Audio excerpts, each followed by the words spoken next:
Mamitha, this dear actor, அவ்வளோ அவள் தூங்கிடுவான் நடுவில். அவள் ஏன்னா அவ்வளோ டே அண்ட் நைட் அவள் வந்து ஒர்க் பண்ணிட்டு இருந்திருக்கா. பட் படத்தில் பார்க்கும்போது you did what a consistency and it was very very difficult. ஆக்சுவலாக உங்களது தான் ரொம்ப டிஃபிகல்ட் கேரக்டர். எங்களுக்கு எல்லாருக்குமே வந்து ரொம்ப ஸ்ட்ரைட் ஃபார்வர்ட் கேரக்டர்ஸ் இருந்தது. பட் உங்களை பார்த்தா உங்கள் மேலே கோபம் வந்துருமோ அப்படின்னு இருக்கும்போது, ஆனால் உங்கள் மூஞ்சி பார்த்தா யார் கோச்சிக்க முடியும்? அப்படியான ஒரு because it was very honest.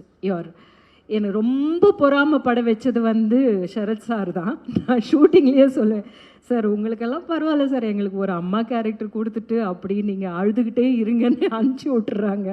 ஆனால் உங்களுக்கு பாருங்கள் எப்படி கேரக்டர்ஸ் வருதுன்னு பொறாமையோட இந்த ஷூட்டிங்கில் கலந்துக்கிட்டேன்.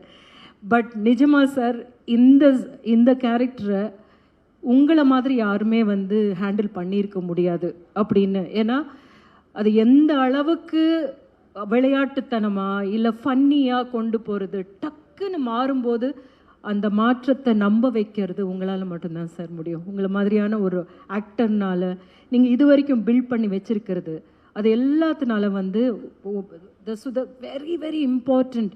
அது விழுந்துருச்சுன்னா எதுவுமே நின்று இருக்க முடியாது. அப்படின்ற போது ஃபென்டாஸ்டிக் காஸ்டிங் கீர்த்தி நீங்கள் வந்து. ஸோ இவ எல்லாமே சொல்லிக்கிட்டு போகலாம். ரிதுவோட நான் வந்து அடுத்தது டெக்ஸஸ் டைகர்னு ஒரு படம் பண்ண போகிறேன். அதில் வந்து கலக்க போகிறோம். We are going to do that.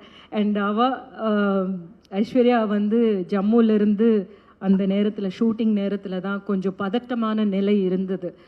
அப்போ அவள் வரலை அப்படின்னு நிறைய நாள் ஷூட்டிங் கேன்சல் ஆச்சு. அது எல்லாத்தையும் விட எங்களுக்கு என்ன இன்னும் பயமாக இருந்ததுன்னா, அங்கே எல்லோரும் சேஃபாக இருக்கணும் அப்படின்னு. அவள் வரும்போது கையை பிடிச்சிக்கிட்டு என்னமோ ஒவ்வொரு காஷ்மீரையும் நாங்கள் கையை பிடிச்சிக்கிட்டு ஆறுதல் சொன்ன மாதிரி தான் தோணுச்சு எனக்கு. யூ ஷுட் பி சேஃப் அப்படின்னு சொல்லிட்டு இருந்தோம். தேங்க்ஃபுல்லி அது வந்து எஸ்கலேட் ஆகாமல் நல்லபடியாக அது வந்து we were all very relieved after that. But அந்த ஊர்லேருந்து நீ இங்கே வந்துட்டு இங்கே ஒரு நல்ல படம் உனக்கு கிடைச்சிருக்கு அப்படின்றது. And it looks like you are a good writer. அதுலன்னு அவ்வளோ பேசியிருக்க முடியாது. All the best to that also. இந்த செட்டில் எல்லாருமே யங்ஸ்டர்ஸு. இது லைக் இன்னும் பூர்ணிமா எல்லாருமே பார்த்தீங்கன்னா வந்து அவ்வளோ யங்ஸ்டர்ஸாக இருந்தாங்க. நானே நினச்சேன் எப்படி இருக்கும் நமக்கு அப்படின்னு. But made me feel very very comfortable.